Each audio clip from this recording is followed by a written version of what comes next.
Good afternoon. My name is Barry Bryant. I am in the Human Services degree program, graduate student at Liberty University Human Services 508. This is my presentation for interpersonal communications. I'd like to start off with a biblical perspective. James 1:19 says this, "Therefore, my beloved brethren, let every man be swift to hear, slow to speak, and slow to anger." This is essential in communication for several reasons. Number one, communication is vital to everyday life, and communication is essential for competent counseling. And communication, if performed correctly, provides avenues of healing. Having said that, as taken a tip from another course, think Imagio Dei. And Imagio Dei means in the image and that of God.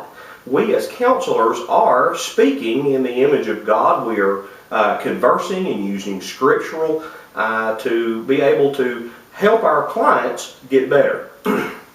Also, we see and have some overarching goals, and these are things that I have come to find out through this course that I have had. One of them being the way I used to be, and now the things I'm incorporating. The way I used to be is I talked to people, not at them. I attempted to dominate the conversation, and I often was defensive in my communication. Now I consciously listen at a level 1. I focus on the content of the conversation and not so much at the speaker, and I utilize more empathetic and active listening skills. According to Stewart, in 2012, in his book entitled The Bridges, Not Walls, communications and communicating label the continuous, complex, collaborative process of verbal and nonverbal meaning making. The word dialogue is derived from the Greek root dia or dia and logos. Dia meaning through, logos meaning understanding. That said, according to Carbonell's personnel study, I fall into the CD category. C is the cautious, competent, calculating, compliant, careful, and contemplative. And D is directive, driving, demanding, dominating, determined, decisive, and doing. And this is good and bad, especially for those of us who fall into that type A personality. It's good that we're very directing people and we're very decisive. It's bad because we can sometimes be calculating and very demanding and dominating in conversation. In the contents of the conversation, Stewart again says that 62% of statements in conversation can be construed as deceptive. If we don't watch what we say, we can certainly lead people the wrong way. Stewart again talks about interpersonal communications as letting it happen as we communicate instead of trying to always too directive. We should be more listening at a level 1, being that empathetic and just letting it happen between each other. Also, too, the quality of the conversation depends on the quantity. A lot of times of this conversation, it can be detailed or short and not very narrative based. According also to Madeline Allen, she talks about the levels of listening, as I mentioned earlier. A level 1 listener is an empathetic listener. They tend to be non-judging, and they place themselves in the other person or along with the other person. And there's another Greek word that one can use with that, parakletos, is coming alongside the person, and this would be a level 1 listener. Level 2 hears the words, a lot of times no real meaning. They kind of just skim the surface of it, and a level 3 listener only listens in spurts, and oftentimes their mind wanders and they're everywhere else but in the conversation. If I compare and contrast these, as earlier I talked about what I used to be and where I am now, talking at someone oftentimes is interjecting even before the person even allows you to be. giving a preemptive advice. Also, too, talking at this person, you're also listening at a level 3. You're more concerned about what you have to say than what the other person has to say.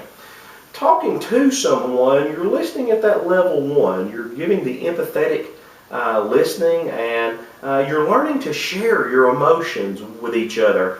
Learning to become part of that conversation, and you're letting that conversation happen when you're talking to someone. Listening, when we're in the book, Why Don't We Learn to Listen Better, or Why Don't We Listen Better, Dr. James Peterson, he states this, that feelings heard and understood has a lot to do with the personal connection. People oftentimes, they hear it, but they don't really hear. When affection and empathetic listening doesn't happen between people, what used to matter no longer matters when we don't have that empathetic listening. He also states that being heard receives, and it also has a capacity for other people to listen to you. If you're willing to listen to somebody, others are more prompted to listen to you.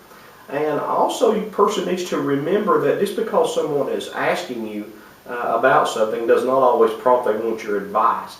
Sometimes when people are talking and you want to give a preemptive statement, you have to learn to put your teeth marks in their cheeks, if you will, or in your cheeks.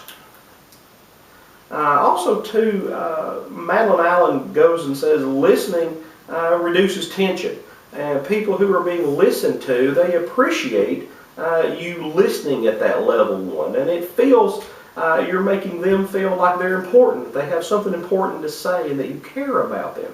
Empathetic listening encourages honesty and understanding and feelings of specialty. Dr. Peterson goes on and talks about being flat-brained, and as this culminates into all this, the thoughts of flat brain in conversation is usually emotional involved. You get that kick in your gut, if you will, and as your feelings progress upward, it pushes up through your heart and involves your heart feelings and pushes you or your brain against your skull and flattens it out against there.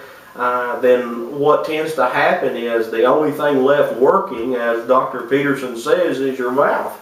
You don't hear as well, your eyes bug out, then you start saying things you mean at that time, but later on you really don't mean. And that's what flat brain tends to say, and as I learned about this and watched people do it, sure enough, it happens in a large amount of time. Peterson talks about sharing your feelings and describing your emotions. If we can't interject one with another and allow conversation to happen, and we fail to share ourselves, then we limit the conversation. The quality of our conversation goes down drastically.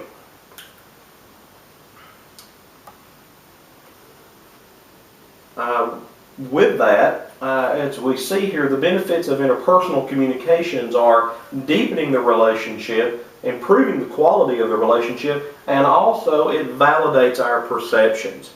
That's a great part of sharing.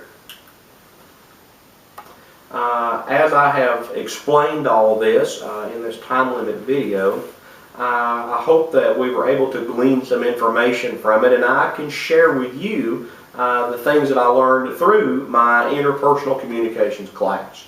Blessings.